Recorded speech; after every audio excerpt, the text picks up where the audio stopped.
The opinions expressed in the following programs are those of the participants and do not necessarily reflect those of Rogers Cable or Rogers TV.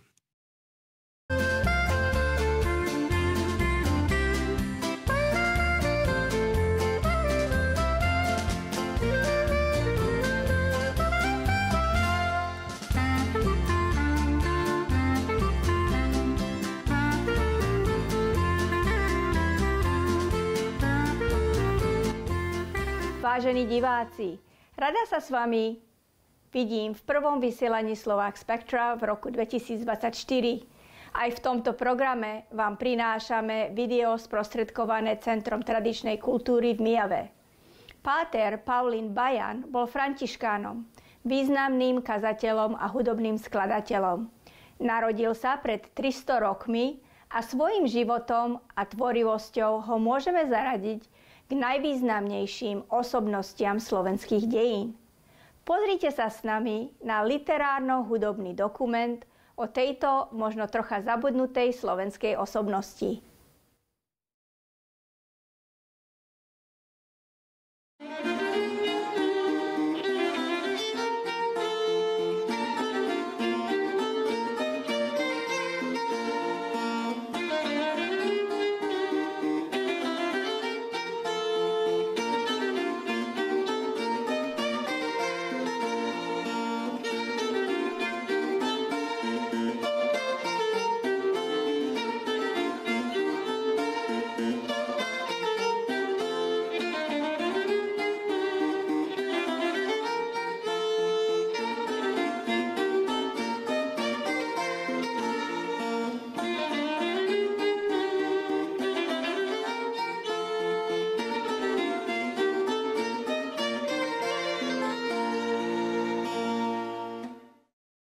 Starobilé mesto Skalica je rodiskom a pôsobiskom mnohých osobností.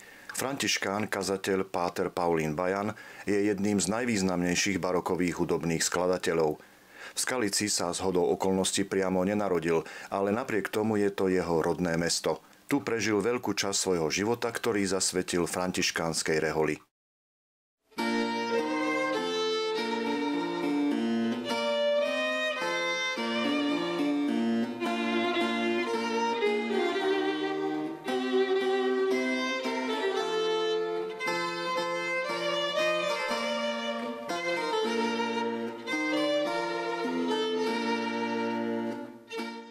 Páter Paulín Bajan sa narodil 12. apríla roku 1721.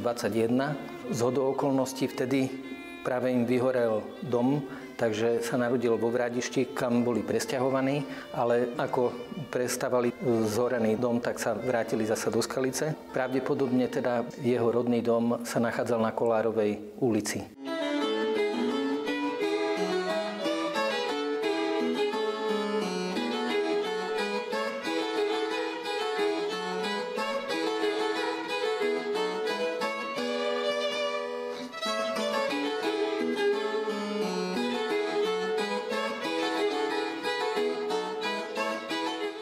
Slová, ktoré budú nasledovať, nie sú odo mňa, ale od mamy a boli mi ako už zrelšiemu a chápavejšiemu odovzdané takto. Milý synu, pre tebou som skúsila 2 bolestivé pôrody a mala som pri nich viaceré pomocnice, ktoré ma povzbudzovali. Ale keď si sa ty narodil, nemala som pri sebe okrem Boha nikoho. Lebo keď som 12. apríla usilovne pomáhala robotníkom na stavbe domu v Skalici, pocítila som, že už čoskoro prídeš na svet a tak som sa bez slova vychytila naspäť do Vrádišťa a len čo som vošla do izby, v momente si sa narodil. Keď som sa dala trochu do poriadku, vstala som, umyla som ťa, zaviazala a, ako sa to robieva, zavinula do plienok. Pre tvojho staručkého deda Martina Jakubačoviča to bola nesmierna útecha v útrapách. Ale pretože sa zvečeriavalo a mne, chvála Bohu, pôrod ľahko prešiel, nachystala som večeru pre tvojho otca Štefana a pre tých, čo s ním v meste pracovali.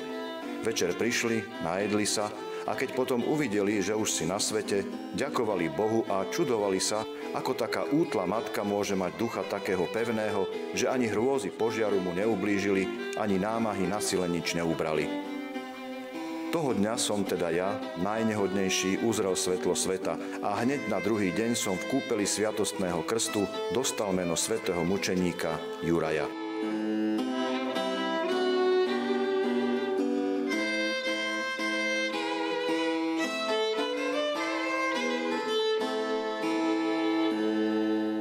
Jeho starý otec Martin Jakubačovič pochádzal z Radimova, bol vzdelaný bakalár Trnavskej univerzity a prešiel sem do Skalice, kde pôsobil ako zapisovateľ alebo taký notár. Jeho syn Štefan a otec vlastne Juraja Bajana bol v mesiarskom cechu a používal tiež priezvisku Jakubačovič, ale už aj sa podpisoval alias Bajan, alebo Bajan alias Jakubačovič, takže to meno prešlo aj na mladého Juraja a Paulín dostal to meno z františkanskej rehole. Zakladateľa rádu menších bratov, ľudovo označovaných ako františkánov, považujeme svätého Františka z Asisi, ktorý spolu s Dominikom patrí k zakladateľom stredovekých mendikánskych, teda žobravých rádov. Tieto sa na rozdiel od ich predchodcov už sústreďovali do miest a pôsobili medzi ľudovými vrstvami tejto mestskej spoločnosti, po prípade medzi nižšími vrstvami ľudu, kde sa snažili hlásať evanjelium. Práve františkánsky dôraz na prísnu chudobu viedol potom k vzniku viacerým vetvám v rámci františkánov a tieto dve základné vetvy, ktoré môžeme potom prakticky pozorovať až do dnešných čias, boli prísnejšia vetva observanti, ktorí hovorili, že nielen františkáni ako jednotlivci, ale ani ako rehoľa nemôžu vlastniť majetok, kdežto konventuáli boli za to, že aby aspoň rehoľa mohla vlastniť majetok, hoci jednotliví františkáni ako reholníci nemohli vlastniť vôbec nič. Tu v Skalici kláštor, ktorý vznikol v polovici 15. storočia a bol založený pátrami, ktorí prichádzali z Bosny, patrí práve k tomuto prísnejšiemu observantskému smeru.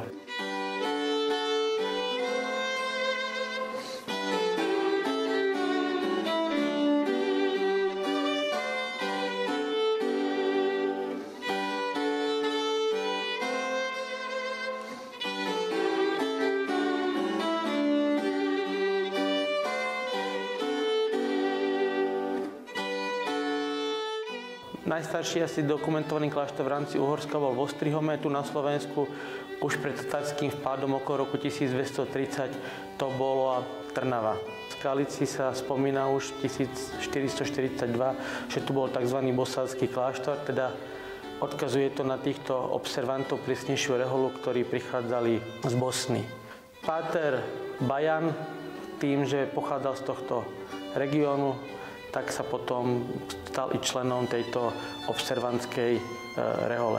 Popri františkánoch, ktorí sú považovaní za prvý rád, existuje aj ženská vetva, to je klarisky, tzv. Druhý rád, ale existuje aj tretí rád, alebo terciári, čo boli vlastne laici, ktorí sa snažili v svojom živote žiť podľa príkladu svätého Františka Asiského, tu priamo pri skalickom františkánskom kláštore. Títo terciári, čo mám písomné záznamy, boli založení v roku 1744 a členkou tohto terciárskeho združenia bola i Bajanová matka, ktorá bola i ako terciárka v tomto františkánskom kostole napokon pochovaná.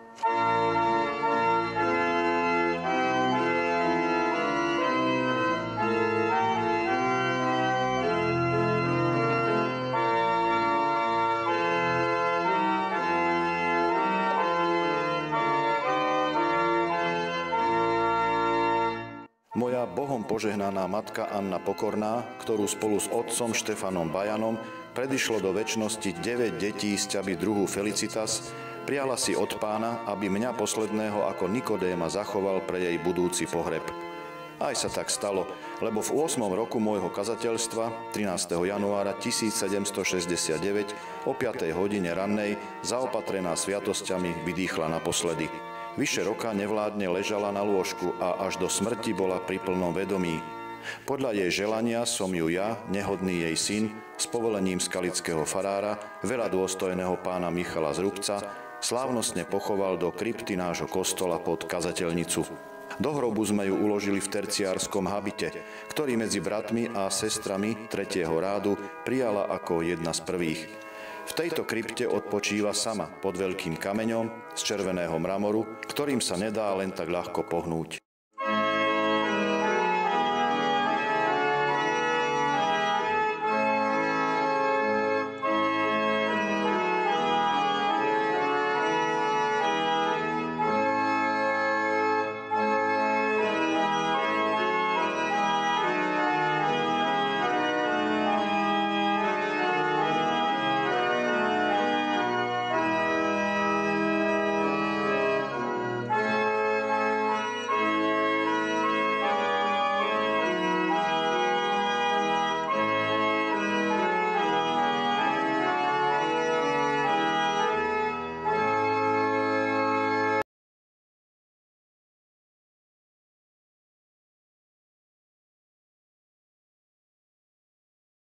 Sa v hudbe, ale aj vo výtvarnom umení bol veľmi schopný, čo sa potom prejavilo aj v jeho ilustráciách pri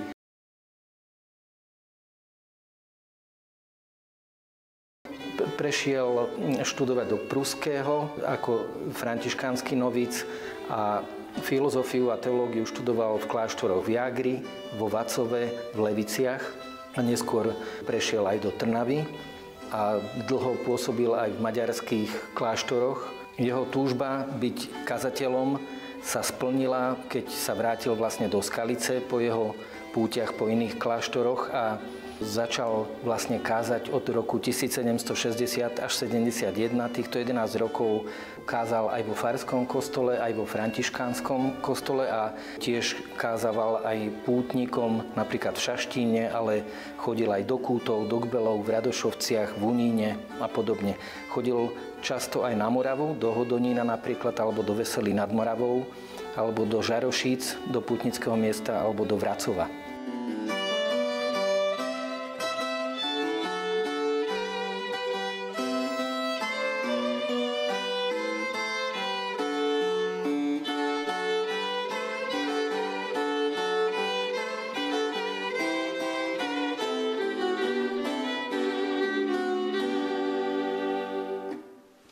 V roku 1760 sa v Skalici gvardiánom stal páter Anton Presl, skvelý človek, ibaže mal veľmi vysoké nároky. Pramálo ho uspokojovalo moje organovanie a tak mi pridelil aj iné povinnosti. Poprvé, zavesil mi na krk starosť o sakristiu, pretože páter Celestín Tesárik chradol pre suchoty a keď potom umrel, sakristii dal s Bohom. Po druhé, urobil ma tiež výbercom milodarov, ktoré sa v meste zvyknú žobrať po domoch. Po tretie, v júli sa mi sladko zaliečal, či by som sa vraj nepodujal kázať na striedačku s kaplánom vo farskom kostole v nedele a vo sviatky, pretože pátra Gottfrieda Hubalíka, ktorý dovtedy vykonával túto prácu, chcel dostať k farárovi do Hodonína. Ja keď som to počul, reku, nič mi nemôže byť milšie. Na to mi hneď povedal, že prvú kázeň nech si pripravím na sviatok svätej Márie Magdalény a spomenutého pátra poslal do Hodonína. Tak som si teda naostril pero a premýšľajúc o obdivuhodných božích cestách, nedbal som na prebdené noci a pripravoval som si kázne. Najmä na tej prvej o svätej Magdaléne dal som si poriadne záležať a v určený sviatočný deň som ju celý naradostený predniesol. Poslucháčov ale bolo málo. Keď som však 22. júla kázal znova, bolo už ľudí viac, ba postupne začali prichádzať aj páni z mestskej rady, aby ma videli a počuli. A pretože sa mi kázeň často dobre vydarila, už v auguste na sviatok premenenia pána boli lavice plné. A tak sa často stávalo, že keď som išiel kázať do farského kostola, aj ľudia, čo boli zvyknutí chodiť k nám do kláštorného, prišli radšej za mnou. Je autorom celkovo 15, ale jeden sa nezachoval, kancionálov, potom písal antifóny, litánie a latinsky písané omše.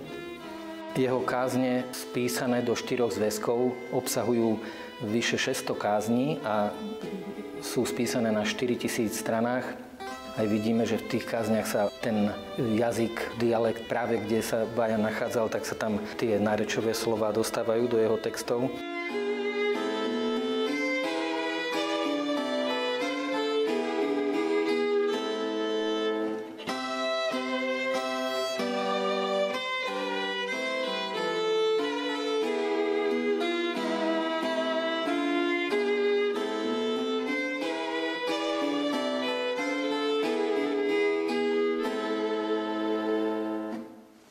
Od roku 1760 sa vo svete začal rozmáhať svetácky duch a ľudia sa začali obliekať a správať podľa cudzokrajných zvykov.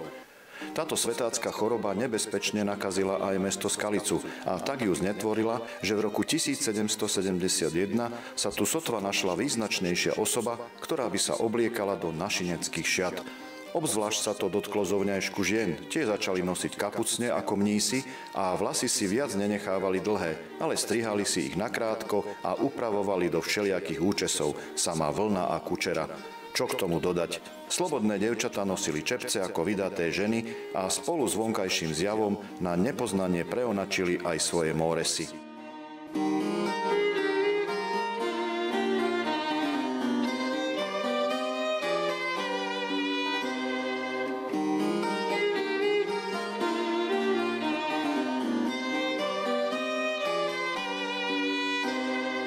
Po hudobnej stránke je určite zaujímavý páter Pavlín Bajan, aj po literárnej stránke, aj po jazykovej stránke, ale vždy si treba uvedomiť, že v prvom rade jeho úsilím bolo byť dobrým kazateľom. Takže aj jeho najväčší znalec, vlastne súčasný doktor Ladislav Kačic, ktorý pôsobí na Slavistickom ústave Slovenskej akadémie vied, vždy prizvukuje túto skutočnosť, že musíme ho brať v prvom rade ako kazateľa. Roku 1776 boli zakázané cintoríny na území mesta a krypty v chrámoch. Chudáci rehoľníci museli vstúpiť do krypt vybudovať zvonka na viditeľnom mieste. Toho roku bolo veľké jubileum. Koncom októbra skalickí pátri Paulíni prešli zo svojej rezidencie do jezuitského kolégia a ujali sa výuky v nižších triedach až do syntaxe. Z ich rezidencie urobili normálku pre deti. V roku 1777 začalo mesto Skalica s výstavbou veľkolepého hlavného oltára vo farskom kostole. Dokončený bol 1778. Vtedy sa začala vojna s Pruskom. Na Bajanovej hudbe je zjavné, že tak, ako sa usiloval vo svojej básnickej a kazateľskej tvorbe prihlásiť vyjadrovacími prostriedkami ľudovému jazyku, tak aj v hudbe čerpal z ľudových, ale aj vlastne vianočných pastierských piesní. Je veľmi ťažké rozoznať v podstate, ktoré sú ľudové a ktoré sú už jeho vlastné nápevy, lebo sú veľmi podobné, ale pre františkanov to vôbec nebolo podstatné, preto ani sa neuvádzali mená pri týchto kompozíciách alebo piesňach.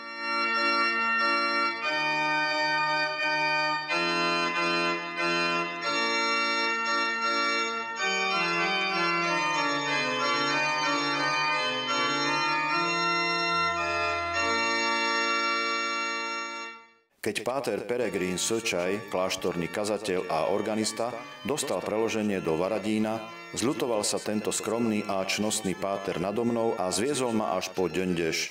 Odtiaľ to už pešo išlo ľahko a za 2 dní som dorazil do Jágru. Bože! Ja som si myslel, že tu v biskupskom sídle, jak živ som tam predtým nebol, musia robiť hudbu s veľkým H a že organista bude dozajista špičkový. Máš ho vidieť. Radšej som ja mohol pekne krásne ostať v Pruskom. Vstúpim do chóru a tu taký malý pozitív ako v dajakom tureckom dúpeti a v kostole samé dosky, šindle, ako by si vošiel do sklenárskeho verštatu. Hudbu viedol páter František Sombatej, ktorý v tom čase vykonával službu kazateľa. To ako by si počul kamandulský chór, noty žiadne, všetko len tak z pamäti. Od úžasu som strpol, vlasy sa mi zježili a stratil som reč. Zaúpel som, lebo sa na mne v skutku vyplnilo ono príslovečné z kaluže do blata. Ale všetko darmo, inej možnosti nebolo, chtiac nechtiac, musel som sa podrobiť juniorátnemu poriadku a začal som sa cvičiť v hre na organe. Môj učiteľ, páter František, keďže hral len tak podľa sluchu, nič nevedel zapísať, a tak som sa musel držať toho, ako on po pamäti hral a znotovať, čo bolo treba pre zbor.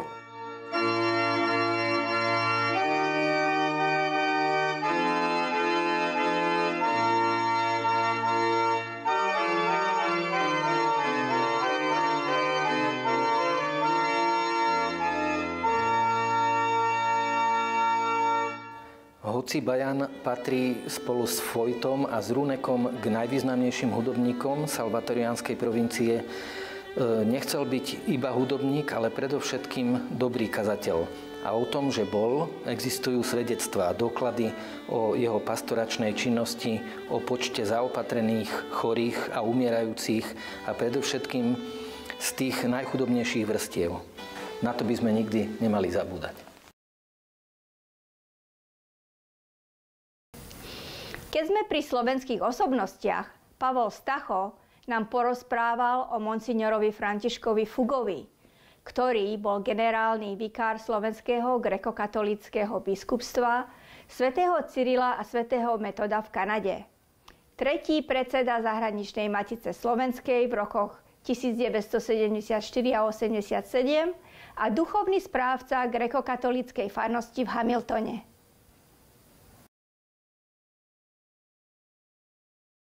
Vedľa mňa sedí môj dobrý priateľ a fotograf Pavol Stacho, s ktorým mal možnosť priblížiť vám život dôležitého národovca monsignora Františku Fugu. Palko, vítaj na Slovak Spectrum. Ďakujem pekne a takisto by som rád pozdravil nielen Otave, ale všade po svete divákov a ďakujem ti, že vlastne mi umožňuješ monsignora Fugu takouto cestou ozrejmiť ľuďom po celom svete. Ďakujem. Ty si sa osobne poznal s monsignorom Fugom. Mohol by si nám ho trošku bližšie predstaviť?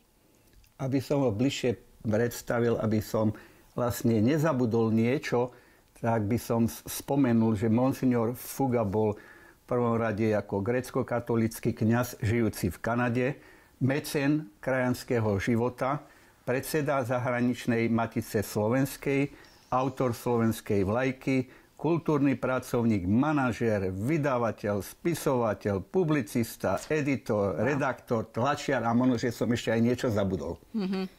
Ako sa jeho púť životom začala? Narodil sa vo Vinnom, narodil sa 9.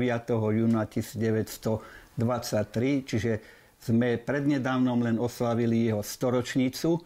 Pochádzal z 5 detí, otec mu bol obuvník, Vinné je nedaleko Michaloviec pri Šírave. Začala sa tak, že nejak už od začiatku chodil do miestneho kostola rímskokatolického a nejaké božie volanie mal pravdepodobne, bol veľmi talentovaný. Skončil v roku 1944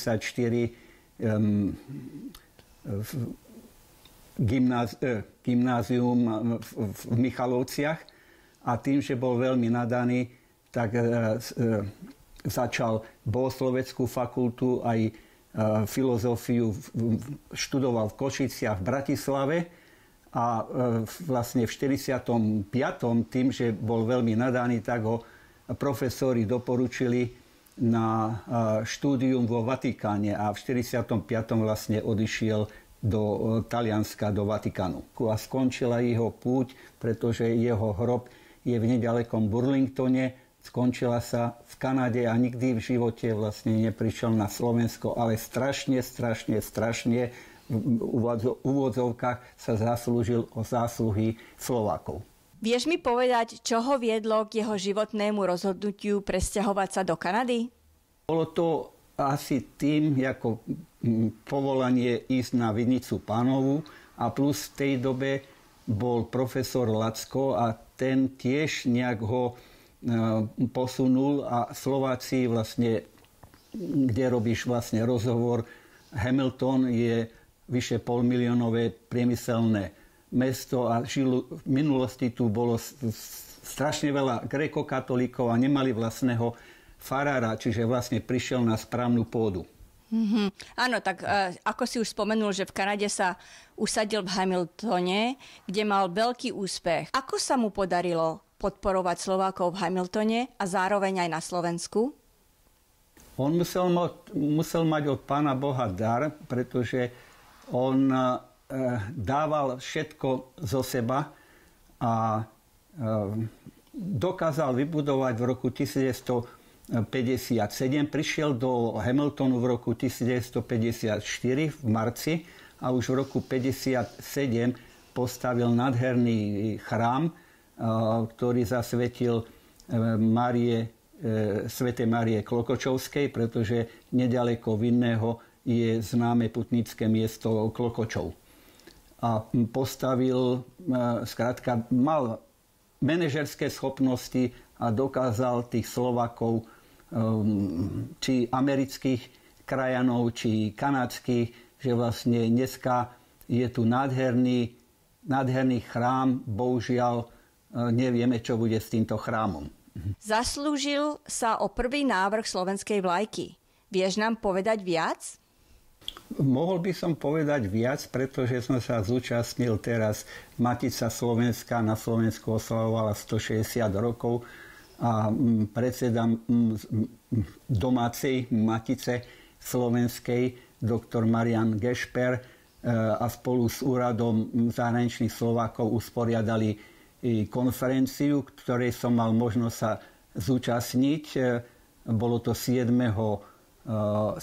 júna, vlastne 2 dni pred tým výročím a plus 4. augusta sa otvárala busta a v Martine monsignorovi Fugovi a je to ozaj teraz je disproporcia mnohorazí, lebo bol to on, ktorý vlastne sa zaslúžil o zahraničnú vlajku Matice Slovenskej, ktorá tu viala ešte počas predchádzajúceho režimu. A dneska na Slovensku pri tej konferencii sa našli niektorí pro, niektorí proti, pretože našli sa heraldici, ktorí chcejú odtajiť, že monsignor Fuga je tvorcom spolu aj s Cincíkom, aby som povedal pravdivo, súčasnej slovenskej zástavy. Prečo sú vlastne pochybnosti o jeho zásluhách na tomto významnom čine? Ja by som to povedal, keby som v roku 1985, 2 roky pred smrťou, monsignora vlastnil iPhone pri sebe, tak by som mohol sfotografovať dokument, ktorý som videl vlastnými očami, kde Konrad Svam, známy a anglicko-kanadský heraldik, potvrdil mu vlastne patent na túto zástavu. Vzhľadom k tomu, že monsignor nikdy neprišiel na Slovensko, pretože bohužiaľ nemohol za predchádzajúceho režimu, tak dneska sa menia dejiny, alebo sú ľudia, alebo politici, ktorí by radi prepísali dejiny. No, ďakujem veľmi pekne za tento rozhovor, ktorým si nás zoznámil so životom monsignorom Františkom Fugu a jeho významného príspevku do slovenskej histórie. Ďakujem a teším sa na budúce možno rozhovorom zase o niečom inom s tebou. A ja veľmi pekne ďakujem a pozdravujem každého, kto nás uvidí, či v Otave, alebo po celom svete.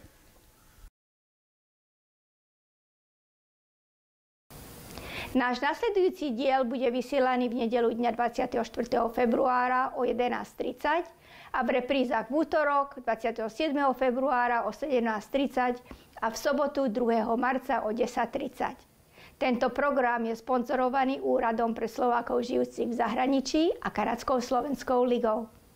Šťastlivý nový rok a dovidenia na budúce. This program is brought to you by Ignite TV. Now you're in command. Visit Rogers.com for more details.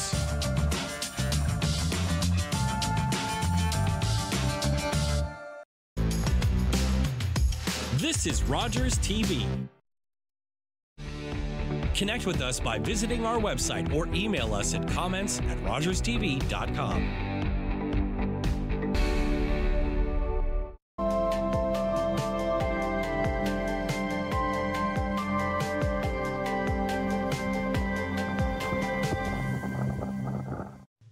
On Monday's Daytime Ottawa interior designer, Leanne Lacroix back on the show. She's going to be sharing some of her great home decor ideas. Also on the